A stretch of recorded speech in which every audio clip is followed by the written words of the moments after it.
In this section, we're going to learn about something called compound shapes, and that is a way to create more complex shapes from simple shapes. So there's a couple things that I'd like to try, and the first one is I would like to, before I do that, to align the little circle, the red circle, so that it is in the center of the oval. So I'm going to select the red circle in the oval, and I'm going to come over here, and you'll notice that I have some choices, and they say align left, align center. I'm going to choose align center, and if it wasn't smack in the middle, it now is. And notice that I can align to the top, or I can align to the middle, and I'm going to click that, and now hopefully that is smack in the middle of the red circle, is smack in the middle of the blue oval. Now notice the yellow is a little off here. It's not in the middle of the orange. So let's try that again. I'm going to select the yellow circle, and I'm holding shift down, but I could also just hold shift down and select them here. And I'm going to do the same thing, and I'm going to align center. Notice it nudged it over a little bit. And I'm going to align middle. I think now that they're evenly centered.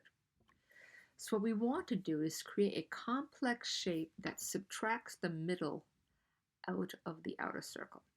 So again, I am going to hold and select both of them.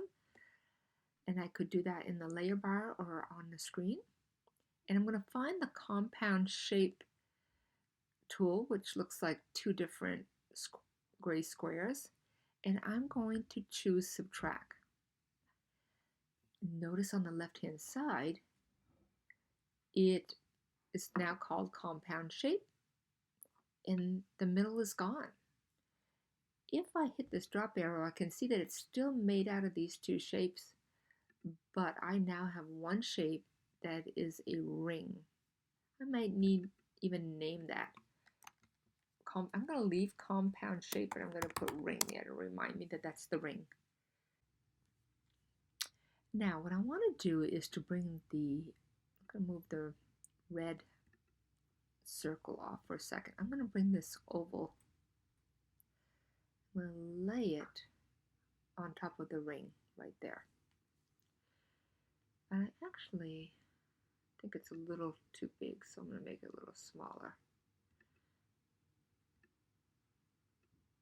And remember that I could highlight the oval in my ring, and I could come over here and hit center. That way I have it just right. I don't want to center it on the middle, I just want to center it this way. Now I'm going to take the oval and the compound ring shape, and we're going to try to make a new compound shape, but we will not hit subtract this time, we will hit union.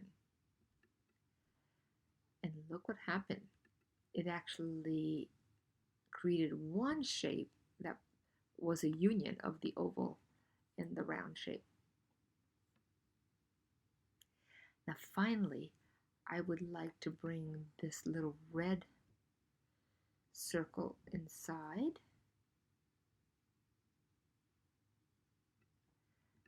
And I'd like to punch out a hole there. Think about how we did this before. We used subtract. So I'm going to grab the red circle. I'm highlighting both of these. And this time I'm going to hit subtract. And now look at that. We have a loop.